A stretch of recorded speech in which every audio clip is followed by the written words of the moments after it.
Psicologia Espírita, de José Herculano Pires, As Dimensões da Educação, um método integral. Poderíamos aspirar a um método integral que, aplicado à história da educação e a toda a problemática educacional, nos possibilitasse a investigação de todos os seus aspectos, ou pelo menos nos desse, no plano da interpretação, uma visão geral e dinâmica do processo educativo? Os métodos históricos, comparativos e culturais não chegam a tanto.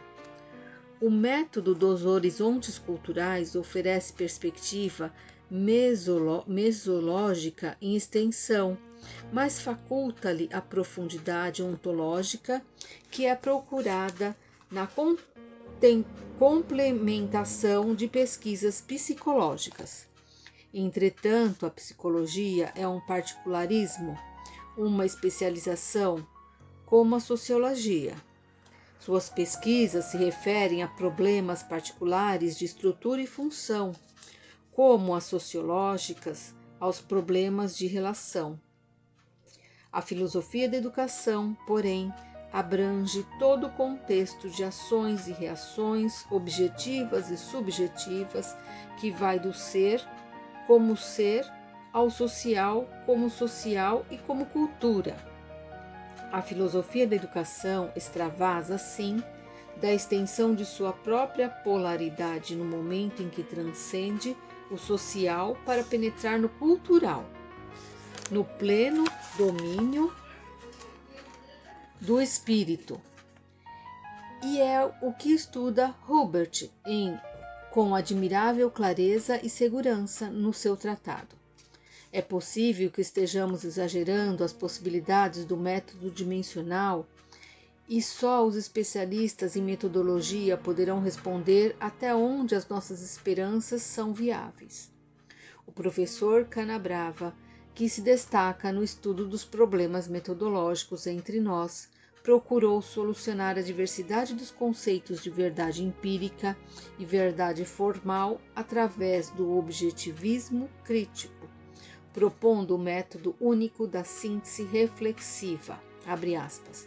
A filosofia elaborou um método, declara, que permite conjugar a análise da estrutura lógica do conhecimento com a interpretação sintético-funcional dos processos empíricos que se relacionam diretamente com a atividade cognitiva. Fecha aspas. A mesma unidade no tocante aos problemas gerais da filosofia da educação, em sua razão específica com o objeto do problema educacional, não poderá ser tentada?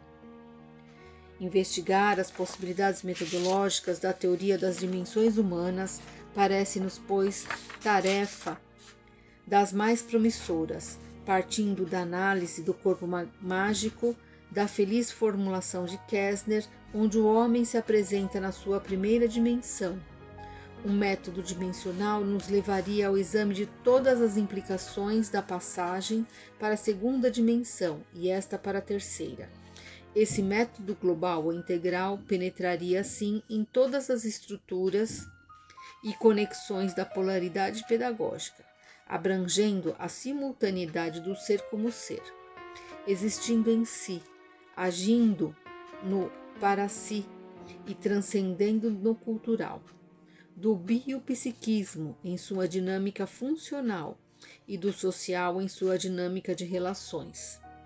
Para essa penetração simultânea, o método deveria dispor das técnicas específicas necessárias, subordinadas sempre ao contexto dimensional. Essa solução, se possível, livraria a filosofia da educação das contradições atuais, eliminando o atomismo das teorizações pessoais que tanto se apoiam em métodos filosóficos quanto em métodos científicos ou simples técnicas de pesquisa. Esta busca da unidade pode parecer um desejo de volta, em termos psicanalíticos, à homogeneidade religiosa que nos referimos no início. A educação, à maneira do positivismo kantiano, encontraria assim um meio de negar a sua natureza problemática para adormecer de novo no seio das certezas tradicionais.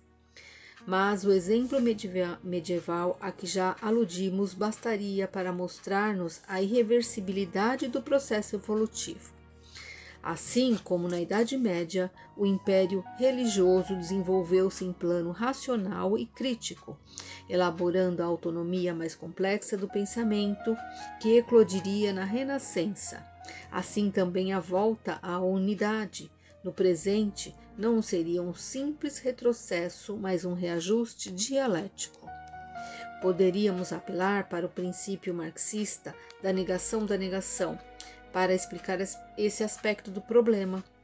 Não resta dúvida que a unidade metodológica é uma tentativa de superação de problemas, mas não de anulação da natureza problemática do processo educativo, o que seria impossível. Essa busca, como já vimos, existe na filosofia geral, como existia nas ciências. Busca-se não apenas a unidade metodológica nesses dois campos, mas também a unidade conceptual, como vemos na obra de Einstein. E se o objetivo do conhecimento é a reconstrução do universo pela síntese após a análise, essa busca não é consequência de um complexo inconsciente, mas um imperativo do próprio desenvolvimento cultural.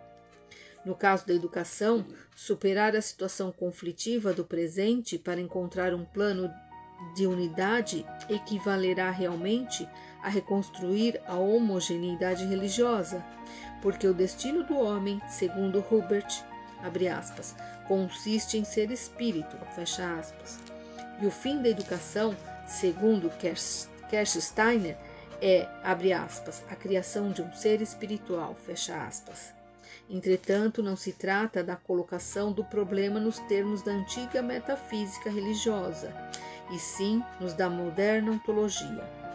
O espírito, nessa nova homogeneidade religiosa, é uma entidade cultural acessível às indagações do pensamento científico e filosófico. Murphy já disse na introdução do seu estudo sobre as origens da religião, que citamos acima, abre aspas, o homem é o produto da evolução, tanto no seu corpo quanto no seu espírito, fecha aspas. Assim, para usarmos uma expressão de Tagore, abre aspas, a religião do homem, fecha aspas, seria a nova homogeneidade em que a educação poderia reconstruir-se, não mais na base ingênua de certezas tradicionais, mas na base dinâmica da expansão do conhecimento em busca de novas dimensões do espírito.